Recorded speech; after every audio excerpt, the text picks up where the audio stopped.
आज 12/2/2022ची मुरली आहे. आजच्या मुरलीचे सार आहे, गोड मुलांनो, बाबा अनाथांना सनाथ बनवण्यासाठी, सर्वांना दुःखातून मुक्त करून सुखधाममध्ये घेऊन जाण्यासाठी आले आहेत. प्रश्न आहे, प्रत्येक कल्पात बाबा आपल्या मुलांना कोणते धैर्य देतात? उत्तर, गोड मुलांनो, तुम्ही बेफिकर म्हणजे निश्चिंत राहा. दुनियेमध्ये शांती स्थापन करणे आणि सर्वांना दुःखातून मुक्त करणे हे माझेच काम आहे. मी तुम्हा मुलांची ह्या रावण राज्यातून सुटका करून रामराज्यात घेऊन जाण्यासाठी आलो आहे. तुम्हा मुलांना वापस घेऊन जाणे हे माझेच कर्तव्य आहे. गीत आहे, छोड भी दे आकाश सिंहासन, म्हणजे आकाश सिंहासन सोडून धरतीवर या. ओम शांती. मुलांनी हे गीत ऐकले. आता मायेची सावली पडली आहे किंवा रावणाचे राज्य चालू आहे. म्हणून मुलं आपल्या परमप्रिय परमपित्याची आठवण करतात की तुम्ही पुन्हा या. प्रत्येकजण अतिदुःखी आहे. ते म्हणतात की आम्ही सर्व पतित आहोत. तर बाबा म्हणतात, मी प्रत्येक कल्पाच्या संगम युगात येतो. 5000 वर्षांपूर्वी सुद्धा आलो होतो. पुन्हा कल्पाच्या संगम युगातच आलो आहे. बाबा येऊन धैर्य देतात, मुलांनो निश्चिंत रहा, हा माझाच अभिनय आहे. मुलं म्हणतात, बाबा तुम्ही या, येऊन पुन्हा राजयोग शिकवा. इथे येऊन ह्या पतित दुनियेला पुन्हा पावन बनवा. ह्यावेळी सर्वजण अनाथ आहेत. ज्यांना आईवडील नाहीत त्यांना अनाथ म्हणतात. ते एकमेकांसोबत भांडत राहतात. प्रत्येकजण खूप दुःखी आहे. संपूर्ण दुनियेमध्ये अशांती आहे आणि म्हणूनच तुम्हा मुलांना दुःखातून बाहेर काढण्यासाठी किंवा रावणाच्या राज्यातून सोडवून रामराज्य सुखधाममध्ये घेऊन जाण्यासाठी आलो आहे. बाबा म्हणतात, हे माझेच कर्तव्य आहे. संपूर्ण विश्वाचे म्हणजे सर्व आत्म्यांचे एकच पिता आहेत. सर्वजण म्हणतात, बेहदचे बाबा, तुम्ही आकाश सिंहासन सोडून इथे आले आहात. ब्रह्मतत्वामध्ये निवास करता. इथे जीवात्मे आहेत. ते आत्म्यांचे स्थान आहे ज्याला ब्रह्मांड म्हणतात. तर बाबा तुम्हा मुलांना समजावून सांगतात, हे सुखदुःखाचे नाटक आहे. हे परमपिता परमात्मा असे म्हणून बोलावतात, कारण दुःखी आहेत. त्यावरच हे गाणे बनलेले आहे. मुलांची अशी काय चूक झाली? तुम्ही बाबांना विसरून गेले. सहज राजयोग शिकवणारे, अनाथांना सनाथ बनवणारे, गीतेचे भगवंत आणि त्यांना जाणत नाही. जसे गायन पण करतात, अनाथांना सनाथ बनवणारे. भारतालाच अनाथापासून सनाथ बनवतात. भारतच सदैव सनाथ आणि नेहमी सुखी होता. भारतातच पवित्रता, शांती, समृद्धी होती. गृहस्थ आश्रम होता. भारत महान पवित्र होता. जसे गायन पण करतात, 16 कला संपूर्ण निर्विकारी इथेच होते. आता तर सर्व अनाथ बनले आहेत. त्यांना हे माहीतच नाही की हिंसा, अहिंसा कशाला म्हटले जाते. ते लोक समजतात गाईला मारणे हिंसा आहे. बाबा म्हणतात, एक दुसऱ्यावर कामकटारी चालवणे सुद्धा हिंसाच आहे. रावणाची प्रविष्टा झाल्यामुळे सर्वजण पतित झाले आहेत. बाबा म्हणतात, पहिल्या क्रमांकाचा शत्रू देह अभिमान आहे. नंतर काम, क्रोध इत्यादी 5 विकार तुमचे शत्रू आहेत, ज्यांनी तुम्हाला अनाथ बनवले आहे. बाबा विचारतात, हे भारतवासी मुलांनो, तुम्हाला आठवते का की सतयुगामध्ये आपण सनाथ होतो तर किती सुखी होतो. इथे कोणीही देह सोडतात तर म्हणतात स्वर्गात गेला. ह्याचा अर्थ तो नरकातूनच गेला ना. ह्यावेळी भारत नरक आहे असे समजावून सांगा. ह्याला रवरव नरक म्हणतात. गरुड पुराणात अनेक कथा आहेत. अशी दुसरी कोणतीच नदी नाही. प्रत्येकजण विषय सागरात डुबकी मारत राहतात. ते एकमेकांना दुःख देत राहतात व एकमेकांना मारहाण करत राहतात. बाबा येऊन समजावतात की हे दुःखाचे आणि सुखाचे विश्वनाटक बनलेले आहे. बाकी असे नाही की आत्ताच नरक आणि आत्ताच स्वर्ग आहे. ज्यांच्याजवळ खूप धन आहे ते स्वर्गामध्ये आहेत नाही. धनवान सुद्धा दुःखीच होतात. ह्यावेळी संपूर्ण दुनिया दुःखी आहे. बाबा समजावून सांगतात की तुमचे धनी मातपिता आहेत, ज्यांच्यासाठी तुम्ही गायन करत होते. तुम्हीच माता पिता. मनुष्यांना हे कळत नाही. लक्ष्मीनारायण ह्यांच्यासमोर पण असेच म्हणतील की तुम्ही मातपिता आहात, आणि राधेकृष्ण समोर सुद्धा असेच म्हणतील की तुम्ही मातपिता आहात, कारण बाबांना जाणतच नाहीत. बाबा म्हणजे रचयिता आणि त्यांच्या रचनेला जाणत नाहीत. हे सृष्टीचे चक्र आहे. ह्याला मायेचे चक्र म्हणणार नाही. माया 5 विकारांना म्हणतात. धनाला संपत्ती म्हणतात. संपत्तीवान भव, आयुष्वान भव, पुत्रवान भव असा आशीर्वाद फक्त शिवबाबाच देतात. बाकी सर्व भक्ती मार्गाचे गुरु आहेत. ज्ञानसागर एकच बाबा आहेत, ज्यांच्यासाठी हे गायन करतात. गीता सांगितल्यावर मग म्हणतात, श्रीकृष्ण भगवानुवाच. अरे, कृष्ण कसा ईश्वर असणार? हे तर वर राहणाऱ्या ईश्वराला बोलावतात की रूप बदलून या. तुम्ही आत्मेत रूप बदलता. बाबा तर मनुष्याच्या देहातच येणार ना, नंदीवर तर येणार नाहीत. तुम्ही म्हणता बाबा, तुम्ही आमच्यासारखे तुमचे रूप बदलून मानवी देहामध्ये या. मी काही नंदी किंवा मगर माशाच्या तनामध्ये येत नाही. सर्वप्रथम मनुष्य दुनियेची निर्मिती प्रजापिता ब्रह्माद्वारे केली जाते. तर मग 2 पिता झाले ना. एक तर परमपिता परमात्मा शिव, ज्यांच्यासाठी म्हणतात, हे अनाथांना सनाथ बनवणारे बाबा तुम्ही या. आणि मग गायन करतात, ज्ञानाचा सूर्य प्रकट झाला. ज्ञान सूर्य बाबाच आहेत, जे सर्वोच्च आहेत. ह्या खेळाला सुद्धा तुम्ही समजून घ्या. हा खेळ भारतावरच आहे. बाकी शाखा आहेत. भारताचा देवी देवता धर्मच पहिला क्रमांक सर्वोच्च आहे. तेव्हा दैवी धर्म आणि दैवी कर्म सर्वोत्तम होते. आता तर धर्मभ्रष्ट आणि कर्मभ्रष्ट झाले आहेत. बाबा समजावतात, मुख्य धर्म 4 आहेत. सर्वप्रथम देवता धर्म आहे. स्वर्णयुगाची स्थापना करण्याचे कर्तव्य फक्त एक बाबाच करतील ना. तेच स्वर्गीय म्हणजे स्वर्ग स्थापन करणारे ईश्वर पिता आहेत. बाबा म्हणतात, मी प्रत्येक कल्पामध्ये एकदाच संगम युगात येतो. तुम्ही मुलं जाणता की आपण आता सनाथ बनत आहोत. अनाथांना सनाथ बनवणारे एकच बाबा आहेत.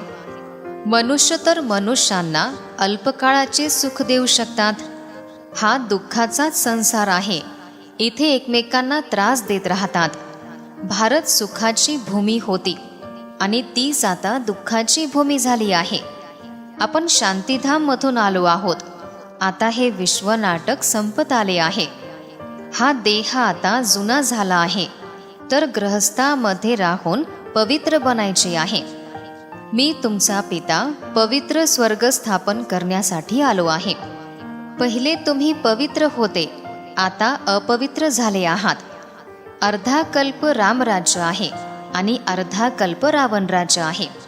आता तुम्ही ईश्वरीय सानिध्यात आहात. हा दैवी परिवार आहे. शिवबाबा दादा म्हणजे आजोबा आहेत आणि प्रजापिता ब्रह्मा बाबा आहेत. हीच वास्तविकता आहे. तुम्ही जाणता, निराकार बाबांनी प्रवेश केला आहे. मनुष्य देहामध्ये ते आले आहेत. तेच बाबा इथे बसून आत्म्यांसोबत बोलतात. त्यांनाच आत्मिक सर्जन म्हणतात. ते आत्म्यांना इंजेक्शन देतात. हे जे आत्म्यांना निर्लेप म्हणतात, परंतु आत्मा निर्लेप कशी असणार? आत्म्यामध्येच संस्कार असतात, ज्यानुसार आत्मा जन्म घेते. तुम्ही मुलं आता परमपिता परमात्म्याला जाणता. सर्वजण फक्त त्यांचीच आठवण करतात. हे पतित पावन परमपिता परमात्मा, तुम्ही या मनुष्य सृष्टीचे बीजरूप आहात. चैतन्य बीजरूप ज्ञानाचे सागर आहात. संपूर्ण ज्ञान आत्म्यातच आहे. मग तुमच्या संस्कारानुसार अभ्यास करून तुम्ही राजा बनता. बाबांमध्ये पण ज्ञानाचे संस्कार आहेत. सृष्टीच्या आदिमध्य अंताचे ज्ञान आहे. तुम्हाला सुद्धा ते त्रिकालदर्शी बनवतात. तुम्ही जाणता की आपण आत्मे मूलवतनमधून आलो आहोत. ब्रह्मतत्वाला परमात्मा म्हणू शकत नाही. बाबा येऊन जे ज्ञान सांगतात त्याचे नाव गीता ठेवतात. बाबाच येऊन राजधानी स्थापन करतात. दुसरे कोणी राजधानी स्थापन करत नाहीत. आता राजधानी स्थापन होणार आहे, म्हणून तुम्हाला पवित्र बनायचे आहे. आता बाबा तुम्हा मुलांना ज्ञान देऊन पवित्र बनवून सनाथ बनवतात. ह्या बेहदच्या नाटकाचे मूळाक्षरसुद्धा कोणी जाणत नाहीत. हे शाश्वत व अविनाशी नाटक आहे. सर्व आत्म्यांना अविनाशी अभिनय मिळालेला आहे. परमात्म्याचा सुद्धा अभिनय आहे. बाबांनी स्पष्ट केले आहे की शिवाचे एवढे मोठे लिंग नाही. त्यांना परमपिता परमात्मा असे म्हणतात. मग आत्म्याचे स्वरूप काय आहे? भ्रुकुटीमध्ये चमकणारा तारा किंवा प्रकाश. एवढ्या छोट्या आत्म्यामध्ये केवढा मोठा अभिनय आहे. हे किती आश्चर्य आहे. बाबा म्हणतात, माझ्या आत्म्यामध्ये पण अभिनय आहे. भक्ती मार्गामध्ये मी तुमची किती सेवा करतो. ह्यावेळी तर खूप आश्चर्यकारक अभिनय आहे. प्रत्येक कल्पात तुम्हा मुलांचा अभिनय चालत राहतो. कलाकार सुद्धा क्रमवारीने आहेत. सर्वप्रथम बाबा आहेत. बाबांकडे असलेले ज्ञान ते प्रत्येकाला देतात. बाबा म्हणतात, मुलांनो, हे राज्य स्थापन होत आहे. आता पुरुषार्थ करून उच्च पद प्राप्त करा. तुम्हाला जे पाहिजे ते पद प्राप्त करा. प्रारब्ध मिळवण्यासाठी पुरुषार्थ करायचा आहे. बेहदच्या बाबांकडून बेहदचे सुख घेण्यासाठी करायचे आहे. जगदंबाला विद्येची देवी म्हणजे ईश्वरीय ज्ञान देणारी देवी म्हणतात. त्यांना हे ज्ञान कुठून मिळाले? ब्रह्माकडून. आणि ब्रह्माला कोणी दिले? शिव परमात्म्याने दिले. ब्रह्माद्वारे ब्रह्मा कुमार कुमारींना हे ज्ञान मिळत आहे. जे ब्राह्मण परत ह्या यज्ञासाठी निमित्त बनतात. ह्यालाच रुद्र ज्ञान यज्ञ म्हटले जाते, ज्यामध्ये संपूर्ण जुनी दुनिया समाप्त होऊन जाईल. सर्व सणवार या संगमचेच आहेत. शिवाऐवजी कृष्ण रात्री असे म्हणून कृष्णाचा जन्म रात्री दाखवला आहे. त्यांना शिवरात्रीचा अर्थच कळत नाही. कलियुग रात्र आहे आणि सतयुग दिवस आहे. बाबा रात्री येऊन दिवस बनवतात, त्यालाच शिवजयंती म्हटले जाते. बेहदची रात्र आणि बेहदचा दिवस आहे. ही शिवशक्ती सेना भारताला स्वर्ग बनवणारी आहे.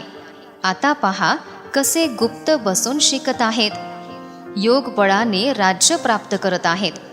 हा प्राचीन राजयोग प्रसिद्ध आहे, ज्याद्वारे विश्वाचे राज्य प्राप्त होते. सर्वजण पवित्र होतात. हे ज्ञान आत्मेच धारण करतात. आत्म्याचे ज्ञान कोणाकडेच नाही. तिथे आत्म्याचे ज्ञान असते, बाकी ईश्वराचे सृष्टीचे ज्ञान नसते. हे ज्ञान फक्त तुम्हा ब्राह्मणांनाच आहे. आध्यात्मिक सेवा करणारे तुम्हीच सर्वोच्च आहात. एक मुसाफिर म्हणजे एक प्रवासी सर्व सजनींना गोरा बनवण्यासाठी येतो. एक प्रवासी म्हणजे एक बाबा आणि बाकी सर्व सजनी आहेत. प्रजा बनणारे आणि मुक्तिधाममध्ये निवास करणारे अशी मोठी वरात आहे. साजन सर्वांचा शृंगार करण्यासाठी व त्यांना घेऊन जाण्यासाठी येतात. सर्वजण मच्छरासारखे वर जातील. अच्छा, गोड गोड फार फार वर्षांनी भेटलेल्या मुलांप्रती मातपिता बाप दादांची प्रेमपूर्ण आठवण आणि सुप्रभात. आत्मिक पित्याचा आत्मिक मुलांना नमस्ते. आत्मिक मुलांचाही आत्मिक पित्यांना नमस्ते. धारणेसाठी मुख्य सारांश आहे. पहिला सारांश, लाईट हाऊस म्हणजे प्रकाशस्तंभ बनायचे आहे. एका डोळ्यात शांतीधाम आणि दुसऱ्या डोळ्यात सुखधाम फिरत राहावे. ह्या दुःखधामला पाहून सुद्धा पाहायचे नाही. दुसरा सारांश, बाबांसारखे ज्ञानामध्ये संपन्न बनून बेहद सुख घेण्यासाठी पूर्ण पुरुषार्थ करायचा आहे. जे ज्ञान मिळाले आहे ते दुसऱ्यांना पण द्यायचे आहे. आजचे वरदान आहे, सर्व प्राप्तींच्या स्मृतीद्वारे उदासीला तलाक देणारे खुशीच्या खजान्याने संपन्न भव. विस्तार आहे, संगम युगात सर्व ब्राह्मण मुलांना बाबांकडून सुखाचा खजाना मिळतो. त्यामुळे काही जरी झाले, हा देह जरी नष्ट झाला तरी सुद्धा आनंदाचा खजाना सोडू नका. सदैव सर्व प्राप्तींच्या स्मृतीमध्ये राहिल्यावर दुःखाचा वियोग होईल. व्यवसायामध्ये तोटा झाला तरी पण मनात दुःखाची लाट येऊ नये. कारण अनंत प्राप्तीसमोर ही कोणती मोठी गोष्ट आहे. जर आनंद आहे तर सर्व काही आहे आणि आनंद नाही तर काहीच नाही. आजचे बोधवाक्य आहे, मास्टर दुःख हरता सुख कर्त्याचा अभिनय करण्यासाठी सर्व प्राप्तींनी संपन्न बना. ह्यानंतर मातेश्वरीजींचे अनमोल महावाक्य आहेत. भगवानुवाच मुलांसाठी, हे गुरुचे मत, ग्रंथाचे मत, माझे मत नाही. हे तर फक्त माझ्या नावाने मत देतात, परंतु माझे मत मलाच माहीत आहे. मी सुद्धा येतो आणि माझ्या भेटीचा पत्ता देतो. ह्यापूर्वी माझा पत्ता कोणालाच माहीत नव्हता. गीतेमध्ये जरी भगवानुवाच असले तरी सुद्धा गीतेचे वर्णन मनुष्यांनी केले आहे. ईश्वर तर स्वतः ज्ञानाचे सागर आहेत. ईश्वराने जे महावाक्य सांगितले त्या महान शब्दांची आठवण गीता बनवली आहे. हे विद्वान पंडित आचार्य म्हणतात की परमात्म्याने संस्कृतमध्ये महावाक्य उच्चारले. ते शिकल्याशिवाय परमात्मा भेटू शकत नाहीत. ते तर अजूनच उलटे कर्मकांड इत्यादीमध्ये फसवतात. वेदशास्त्र इत्यादी वाचून शिडी चढतात, मग नंतर खाली उतरावेच लागते. म्हणजे त्यांना विसरून एका ईश्वरासोबत जोडायला हवे. कारण परमात्मा स्पष्टपणे सांगतात की हे कर्मकांड वेद इत्यादी वाचल्याने माझी प्राप्ती होत नाही. आता पहा, ध्रुव, प्रल्हाद, मीरा यांनी कोणते शास्त्र वाचले? इथे तुम्हाला सर्व काही वाचलेले विसरावे लागते. अर्जुनाने पण अभ्यास केला होता, त्याला सुद्धा सर्व विसरावे लागले. भगवंताचे स्पष्ट शब्द आहेत की श्वासोश्वास माझी आठवण करा. यामध्ये काहीही करण्याची आवश्यकता नाही. जोपर्यंत हे ज्ञान मिळत नाही तोपर्यंत भक्तीचा मार्ग चालूच राहतो. परंतु जेव्हा ज्ञानाचा दिवा जागृत होतो तेव्हा कर्मकांड सुटून जातात. कारण कर्मकांड करत जर देह सुटला तर काय फायदा झाला? प्रारब्ध तर बनलेच नाही ना. कर्माच्या बंधनातून मुक्ती मिळाली नाही. खोटे बोलू नये, चोरी करू नये, कोणाला दुःख देऊ नये, हे चांगले काम आहे असे लोक समजतात. परंतु इथे तर मनुष्यांना बऱ्याच काळासाठी कर्माच्या बंधनातून मुक्त व्हायचे आहे आणि पापांचे मूळ नष्ट करायचे आहे. आता आपल्याला असे बीज पेरायचे आहे ज्यामधून चांगल्या कर्माचे झाड निघेल. म्हणून मनुष्य जीवनामध्ये आपले कार्य जाणून श्रेष्ठ कर्म करायचे आहेत.